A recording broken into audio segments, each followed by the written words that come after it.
In the forgotten kingdom of Valyrian, legends whispered of a queen who ruled not with soldiers, but with dragons born from fire and storm. Her reign was one of fear and reverence, her army unmatched in power. But when greed and betrayal began to spread through her lands, even dragons could not silence the storm that followed.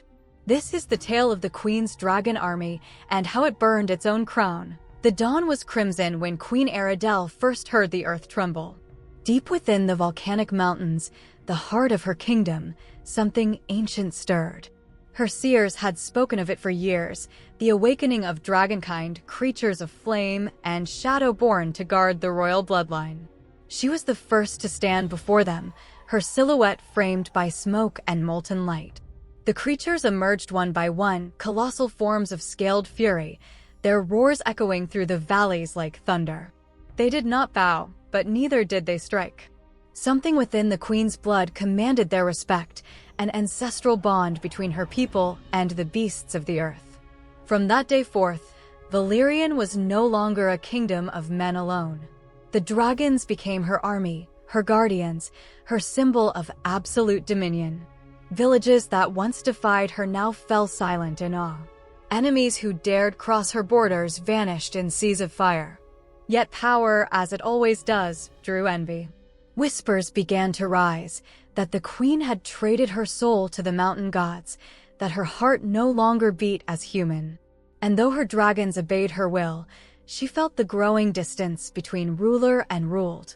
In their silence, in their perfect obedience, she saw not loyalty, but a reflection of her isolation. Atop her obsidian throne, she watched her empire stretch from mountain to sea, yet she felt the coming storm. In the far north, beyond the borders of her control, warlords gathered, men who would rather burn than bow. The Queen's dragon army had awakened, but so had her enemies. The fire had begun to spread, and she would soon learn that not even dragons could devour destiny. The wind carried the scent of smoke long before the scouts returned. From the northern valleys came word of rebellion, villages uniting under a single banner, defying the Queen's reign for the first time in 2 decades. They called themselves the Sons of Flame, men and women who once swore loyalty, but now sought to claim the dragons for themselves. Queen Aradel stood atop the obsidian walls of her citadel, watching the horizon flicker with distant fires. Her dragons circled above the clouds, vast silhouettes that blotted out the sun, yet for the first time, their wings seemed to falter. It was not weakness that ailed them, but uncertainty. The bond that tied them to her heart had begun to tremble. Her advisors spoke of strategy, of sending one dragon for every village. But the Queen knew the power she commanded was not a weapon to be divided. The dragons were a single living force, bound together by the rhythm of her blood. To send them apart was to weaken them all. Still, pride would not allow retreat. The Queen rode her greatest dragon, Varen, into the northern wastes, a creature of molten gold and scarred black scales, its breath scorching the air itself. Behind her followed a dozen more, their roars shaking the mountains. Villages turned to ash beneath their fury. Forests burned until only glowing embers remained. But for every rebel that fell, 2 more rose. The humans had learned. They hid in caverns too deep for dragons to enter, using mirrors and smoke to blind them, fire-resistant oils to snuff their flames. The beasts grew restless, their instincts clashing against the Queen's control. Varen's eyes burned with confusion, as though questioning its own loyalty. In the final battle of the valley, the Queen descended from the skies upon the rebel stronghold, a fortress of stone and defiance. Her dragons struck, but something in the air changed. The rebels unveiled their secret, great metallic harpoons laced with ancient runes, forged by the same mountain gods who once birthed the dragons. Varen was struck first, its roar split the heavens. The Queen screamed as pain tore through her body, their souls bound as one. In that instant, she realized the curse of her gift.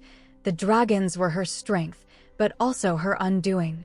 As Varen fell, the mountain itself began to shake. The rebellion had found its weapon. The Queen had found her reckoning. The sky bled red as the final roar of the great dragon echoed across the mountains.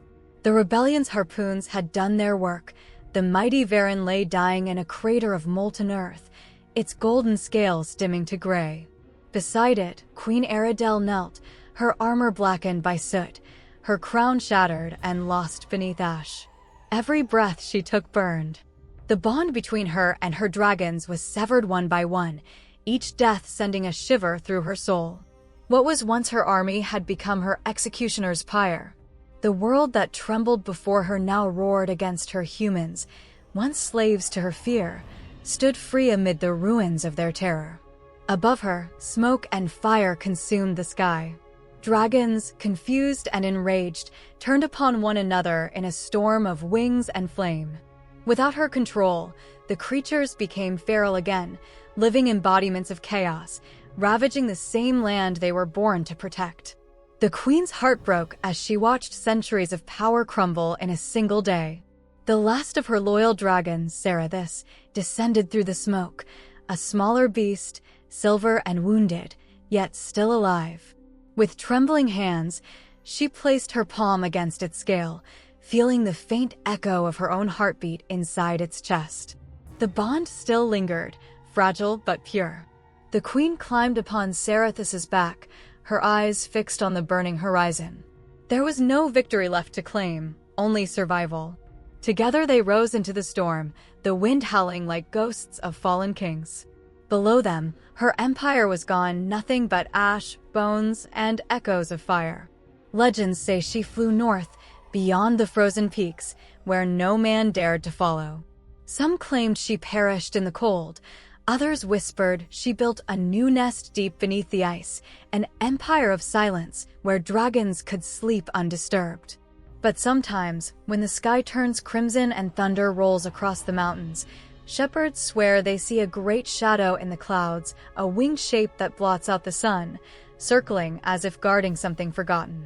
The queen's dragon army had fallen. Yet the flame of Valyrian still lived hidden, waiting for the world to forget its fire.